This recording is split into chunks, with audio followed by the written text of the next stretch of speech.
اعوذ باللہ من الشیطان الرجیم، بسم اللہ الرحمن الرحیم۔ ناظرین، آپ کا ہوسٹ یاسین لق سین نیوز کے پروگرام پولیٹیکل سین میں ہم آپ کو خوش آمدید کہتے ہیں۔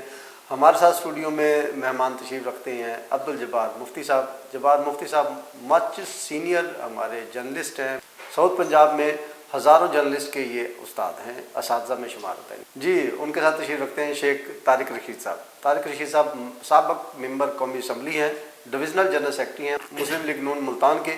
ہم بات کریں گے الیکشن پر۔ الیکشن میں سیٹ ایڈجسٹمنٹ اس وقت سب سے بڑا وبال جان بن گئی ہے پارٹیز کارکنوں کے حوالے سے۔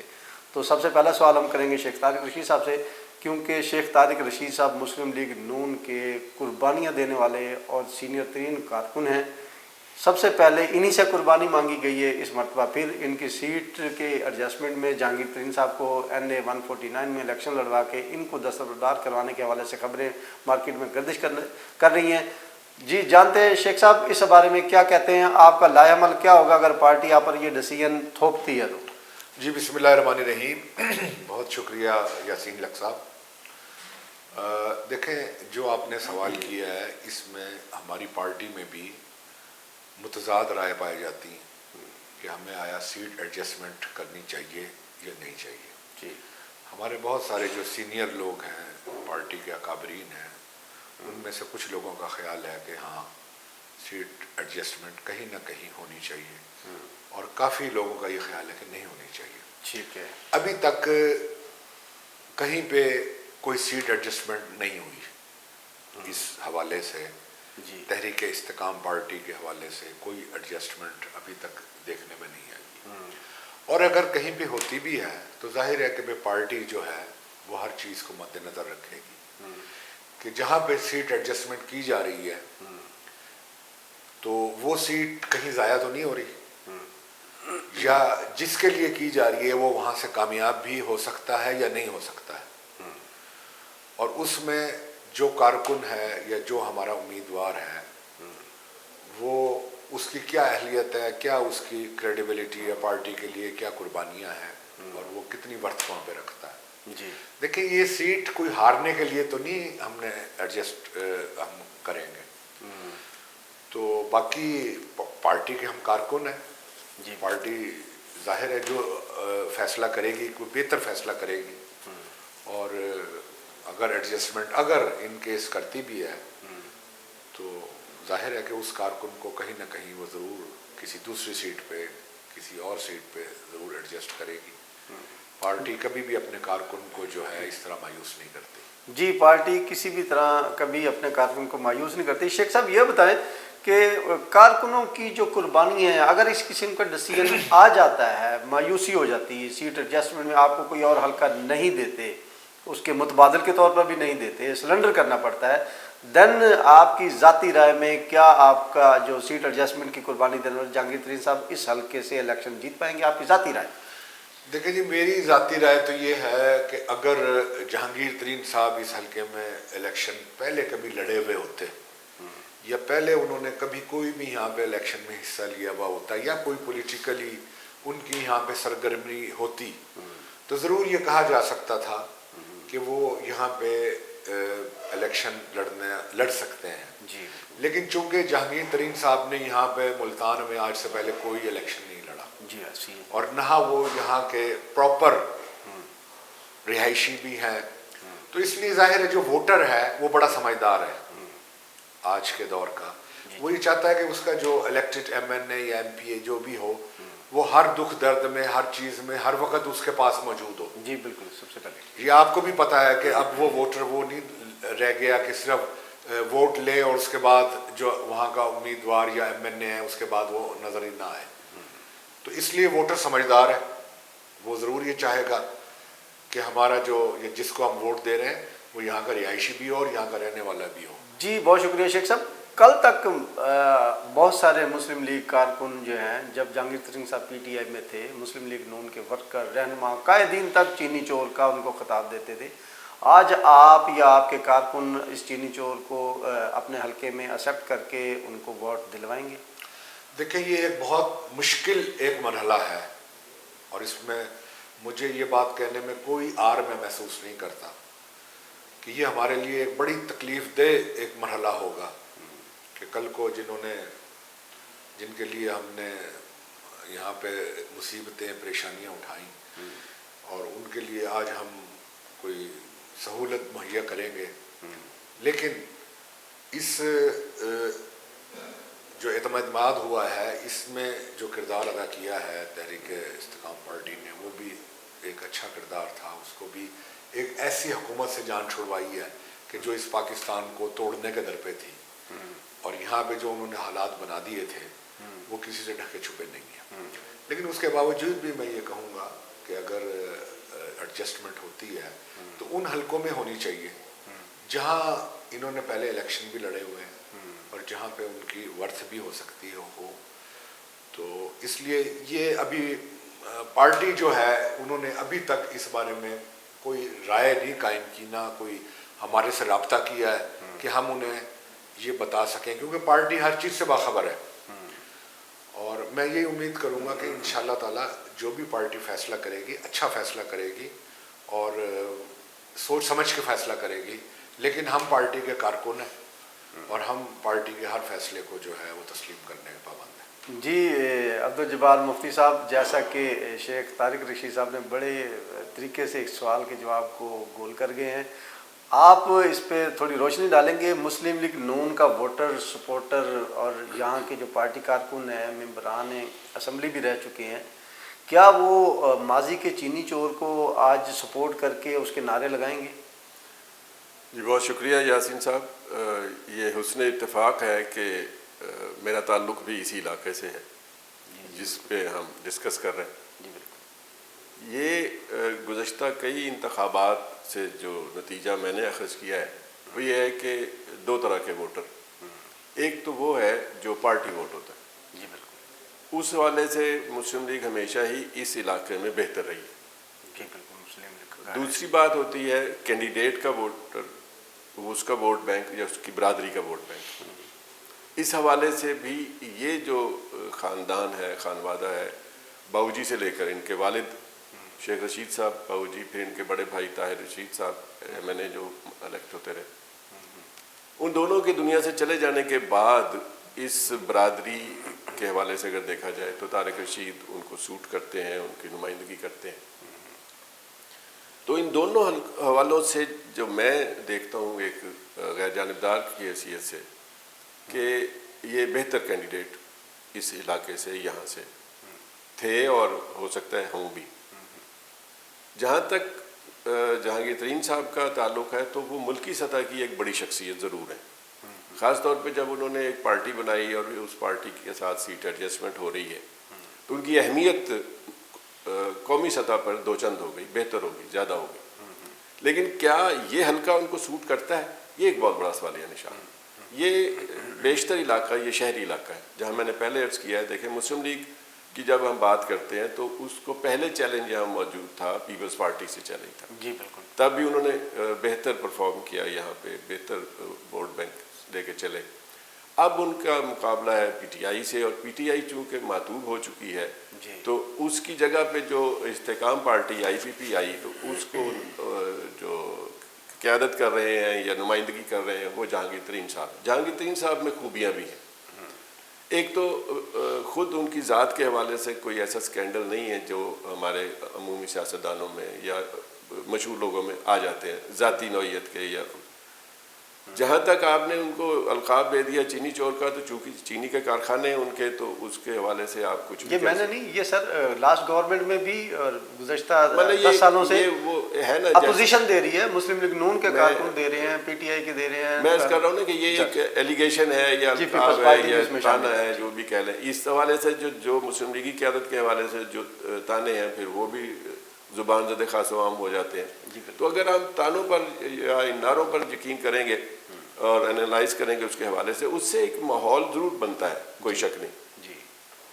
لیکن میں پھر عرض کروں گا کہ یہ شہری علاقے روایتی طور پر مسلم لیگ نون کو فیور کرتے ہیں. جی بہت ان شکریہ. کے لیے بہتر ہوتے ہیں. اس میں یہ تجربہ جو کیا جا رہا ہے یہ ناکام بھی ہو سکتا ہے.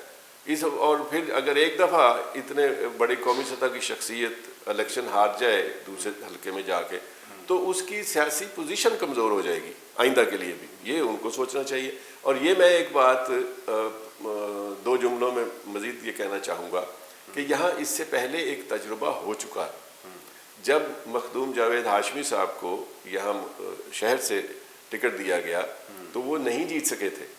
اس کی وجہ یہ ہے کہ یہاں کے مسلم لیگی کارکنوں نے، اور اگر یہ میری بات کو برداشت کر لیں تو ان میں ان کا خانوادہ بھی شامل تھا، تو وہ اس وقت پھر جو مسلم لیگی کارکن تھے وہ لا تعلق ہو گئے.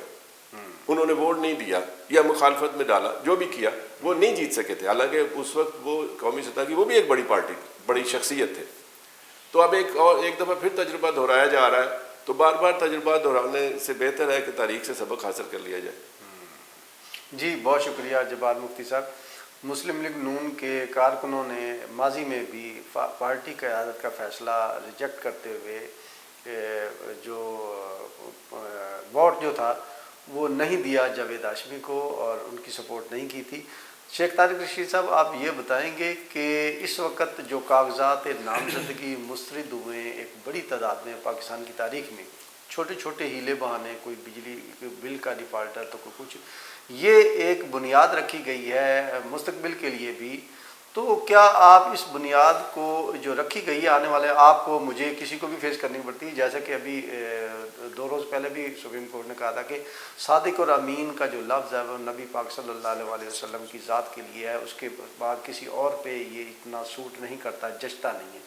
تو الیکشن کمیشن کی طرف سے کاغذات نامزدگی جو ہے وہ مسترد کرنا چھوٹے چھوٹے ہیلے بہانے بنا کر یا اعتراضات لگا کر، معمولی اعتراضات لگا کر بھی، کیا آپ اس روایت کو قبول کرتے ہیں، اس کو ویلکم کرتے ہیں؟ لیکن یہ روایت نہیں ہے. اس سے پہلے بھی 2018 میں لے لیں، میرے خود کاغذات مسترد ہو گئے تھے بغیر کسی بڑی وجہ کے، اور بہت سارے لوگوں کے بھی مسترد ہوئے تھے. تو ابھی بھی جو مسترد ہوئے ہیں وہ کسی وجہ سے ہی ہوئے ہوں گے، یا ایسے نہیں ہوئے ہوں گے کہ بھئی کاغذات اگر یاسین لق صاحب نے کرائے ہیں تو یہ وہ ہے اس کو مسترد کر دو بغیر کسی وجہ سے. ایسے نہیں ہوتا ہے. ٹریبونل بنا ہوا ہے. اگر وہ اعتراضات جو ہیں کوئی ایسے سنجیدہ نہیں ہوں گے تو ادھر ریلیف مل جائے گا انہیں. لیکن یہ نہیں کہا جا سکتا کہ بھئی وہ کوئی ان کو کوئی خاص کوئی ترتیب کے تحت یا ترکیب کے تحت ان کے کاغذات مسترد کیے جا رہے ہیں. دیکھیں جی، جو 9 مئی کے واقعات ہوئے ہیں، جن لوگوں نے ملک کی سالمیت میں حملے کیے، جن لوگوں نے ان اداروں میں حملے کیے کہ جو ہمیں تحفظ فراہم کرتے ہیں، اب ان پہ تو جو حملے کے ملزمان ہیں ان کو تو نہیں چھوڑا جا سکتا. نہیں، بالکل انہیں تو یہ نہیں کہا جا سکتا کہ تم محب وطن پاکستانی ہو. جی، جو ملوث ہیں ان کو نہیں، کسی رعایت کے تو قابل. اب مجھے بتائیں کہ ان میں اکثریت جو ہے وہ ان لوگوں کی بھی ہے کہ جو اس میں ملوث ہیں. تو اسی طریقے سے اور بھی جو چیزیں ہوں گی، ڈیفالٹر بھی ہوں گے لوگ، بہت سارے لوگوں کے پہ اور بھی الیگیشنز ہوں گے. تو اگر ٹریبونل یہ سمجھتی ہے کہ بھئی ہاں یہ الیکشن لڑنے کے لیے ایلیجیبل ہے تو ضرور انہیں اجازت مل جائے. جی بہت شکریہ شیخ صاحب. ماضی میں بھی بہت سارے پارٹی قیادت رہنماؤں کی طرف سے پاکستان کی اداروں کے، عدلیہ کے، جوڈیشلی اور اسٹیبلشمنٹ پر ان کے خلاف بیانیہ جاری کیا جاتا رہا ہے. اس میں مسلم لیگ نون کی قیادت بھی شامل ہے. اگر اس بیانیے کو اور اس قسم کے اقدامات کو بنیاد بنا کر کاغذات نامزدگی مسترد کرتا اور اس کو، اس روایت کو برقرار رکھنا ہے، تو آپ اس بارے میں کیا کہتے ہیں کہ ماضی میں بھی مسلم لیگ نون کی طرف سے بھی اس قسم کے اقدامات کیے گئے تھے؟ لیکن یہ مسلم لیگ نون کبھی بھی ایسی نہیں رہی کہ وہ پاکستان کے حامی جماعت نہ ہو. انہوں نے ہمیشہ مسلم لیگ کے نظریے کے ساتھ، مسلم لیگ کی سالمیت کے ساتھ اور ان اداروں کے ساتھ جو ہے وہ مل کے کام کیا ہے، اور ان کو ان کی عزت، ان کی تقریب بھی ہے. ہاں، اگر کسی ادارے میں کوئی ایسا شخص ہے کہ جس سے کوئی اس ادارے کو یا پاکستان کی سالمیت کو نقصان پہنچنے کا اندیشہ ہوتا ہے تو اس کے لیے لازمی کوئی ایسی بات قیادت کی طرف سے ہو جاتی ہے تاکہ وہ اس کی اصلاح ہو سکے. ورنہ ہم الحمدللہ ہماری جماعت پاکستان بنانے والوں کی جماعت ہے، اور ہم نے ہمیشہ یہاں پہ پاکستان کے لیے بہتر سے بہتر خدمات سر انجام دی ہیں. جب بھی ترقی ہوئی ہے اس ملک میں تو اس میں مسلم لیگ نون کا ایک بہت بڑا کنٹریبیوشن رہا ہے. میاں نواز شریف کا ایک بہت بڑا پاکستان کو صحیح سمت لے جانے کے لیے اسی تعمیر و ترقی میں اپنا ایک بہت بڑا کردار رہا ہے میاں نواز شریف صاحب کا، جس کو ہم نظر انداز نہیں کر سکتے. اور اسی بنیاد پہ اس اگلے الیکشن میں انشاءاللہ تعالی ہم جائیں گے اور لوگ سمجھتے ہیں کہ کیا سچ ہے کیا غلط ہے، کیا ہوا ہے.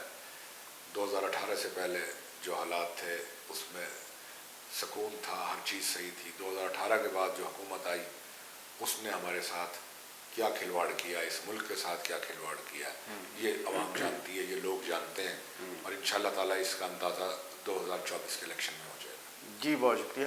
جبار مفتی صاحب، جیسا کہ ذکر کیا ہے شیخ طارق رشید صاحب نے کہ 9 مئی میں یقیناً ایک بڑا وقوعہ پیش آیا اور اس کی مذمت بھی کرتے ہیں. ماضی میں مختلف سیاسی جماعتوں نے، جیسے ڈان لیکس کی بات آتی ہے، جیسے پلوامہ حملے کی بات آتی ہے، جس طرح آزاد کشمیر میں ہونے والے حملوں کی بات آتی ہے، جس طرح افواج پاکستان کی مخصوص شخصیات پر الزامات کی بات آتی ہے، تو نون لیگ اور دیگر جماعتوں نے بھی الزامات لگائے. تو کیا آپ کیا سمجھتے ہیں کہ ان الزامات کی بنیاد بنا کر اس طرح پارٹیز کو مائنس کرنا یہ ایک کوئی مثبت پالیسی یا مثبت سمت ہے؟ آپ نے بہت اچھی بات بلکہ بڑا چبھتا ہوا سوال کر دیا ہے. میرا موقف اس حوالے سے تھوڑا سا یوں ہے کہ یہ ہماری تاریخ کا ایک المناک باب ہے جو 9 مئی کو رقم ہوا. لیکن میں ایک شہری کے طور پر ہی نہیں، ایک صحافی کے طور پر بھی یہ سمجھتا ہوں کہ بڑا ہی اچھا ہوتا کہ ایک ٹریبونل بنا دیا جاتا سپریم کورٹ کے ججوں پر مشتمل، سٹنگ ججز کے مشتمل، جو اس بات کا تعین کرتے ایک دفعہ نتارہ ہو جاتا کہ اس کے ذمہ دار کون کون تھے. پھر تاکہ آئندہ بھی الیکشنز آنے ہیں، چھوٹے الیکشن بڑے الیکشن، تو ایک پتہ چل جاتا ہے کہ یہ وہ لوگ ہیں کہ جو اس قابل نہیں ہے کہ ملکی سیاست میں حصہ لے سکے. پہلی بات تو یہ. دوسری بات یہ ہے کہ اب جب یہ کاغذات نامزدگی داخل ہوئے اور بہت بڑے پیمانے پہ مسترد ہو گئے، اور خاص طور پہ کسی ایک فریق کے، شیخ صاحب کی بات درست ہو سکتی ہے کہ جتنے لوگوں کے مسترد ہوئے ہیں وہ سب کے سب اس میں ملوث تھے. تو میں پھر اپنا مطالبہ یہ دہراؤں گا، اپنے خیال کو دہراؤں گا، اس سوچ کو دہراؤں گا کہ اس کا تعین ہو جانا چاہیے تھا کہ کون کون مجرم ہیں، کس کس نے براہ راست حصہ لیا، کس کس نے سازش کی، کس نے اس کو بیک اپ کیا، کس نے اس کی حوصلہ افزائی کی.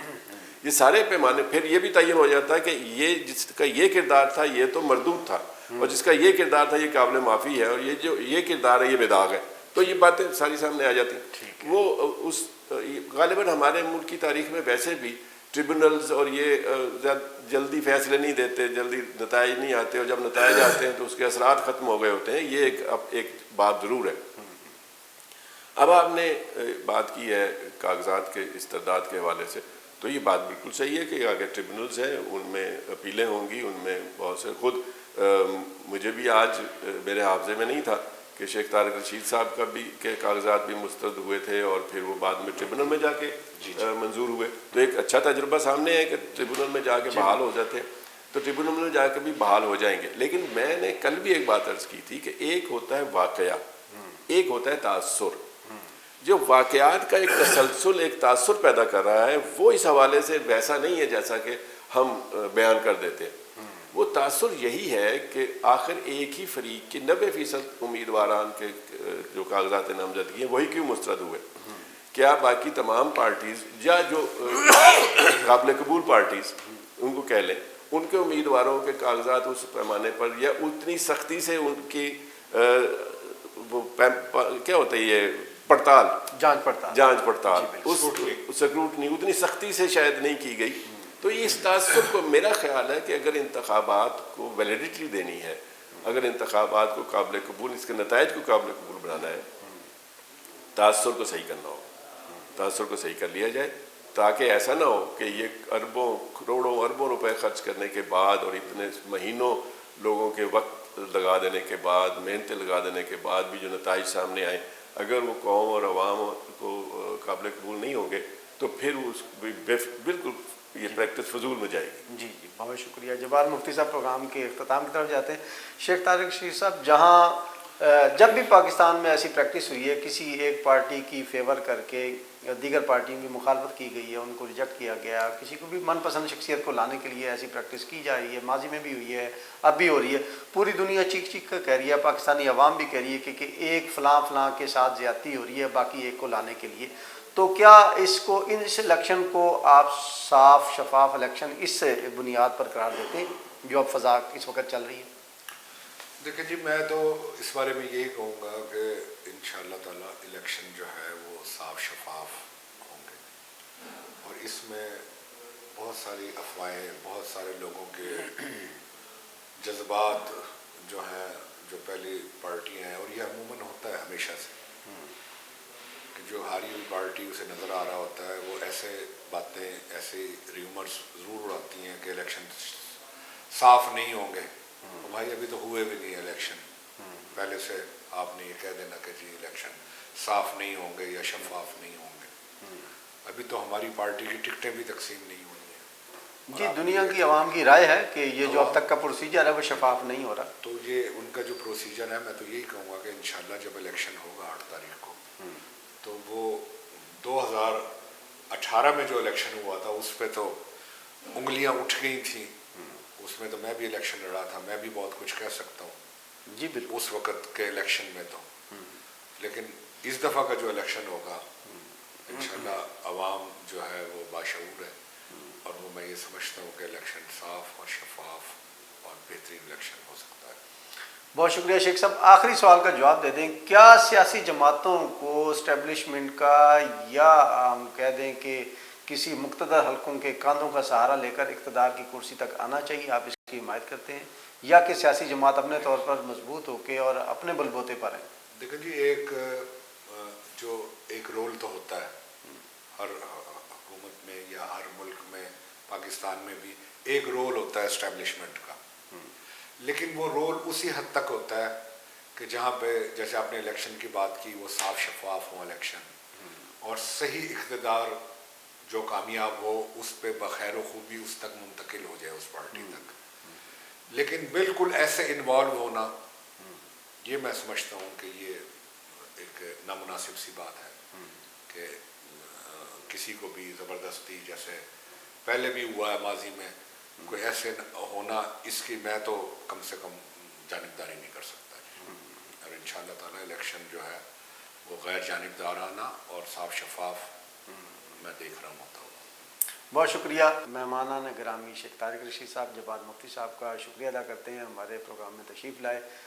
ناظرین، الیکشن ہم سب امید کرتے ہیں، دعا گو ہیں، پاکستان میں بر وقت ہونے چاہیے، صاف شفاف ہونے چاہیے، اور اگر ان کے شفافیت پر سوالیہ نشان بنتا ہے کسی بھی وجوہات کی بنا پر تو یقیناً یہ پاکستان میں کسی بھی ایک اور بڑے ثانیہ کا سبب بھی بن سکتا ہے. خدشات بھی ظاہر کیے جا رہے ہیں، پوری دنیا اس طرف نظریں جمائے بیٹھی ہے. تو ہم سب اس کے حامی ہیں، الیکشن صاف شفاف ہوں اور اقتدار کی منتقلی آگے جو بھی عوام جس کو کینڈیڈیٹ چنتی ہے اس تک صاف شفاف طریقے سے ہونی چاہیے. تو آج تک کے لیے اجازت دیتے ہیں. پاکستان زندہ باد.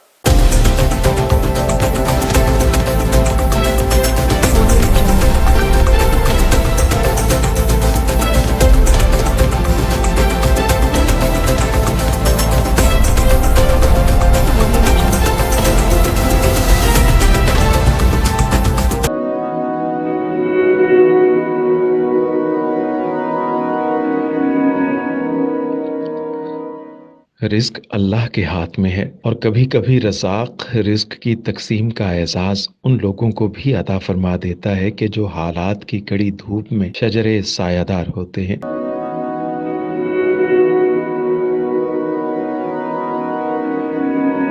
ملتان میں سلطان فاؤنڈیشن کی جانب سے مختلف مقامات پر سینکڑوں افراد کے لیے سلطان دسترخوان سجایا جاتا ہے.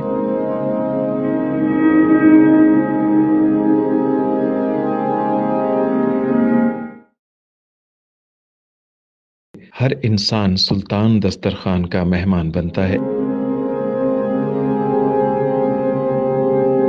بلا شبہ سلطان فاؤنڈیشن انسانیت کا قابل فخر سرمایہ ہے، اور بھلے ہی ایسے ادارے ہوں یا افراد، وہ غربت و افلاس کے سلگتے صحرا میں احساس کی چھتریاں بنتے ہیں۔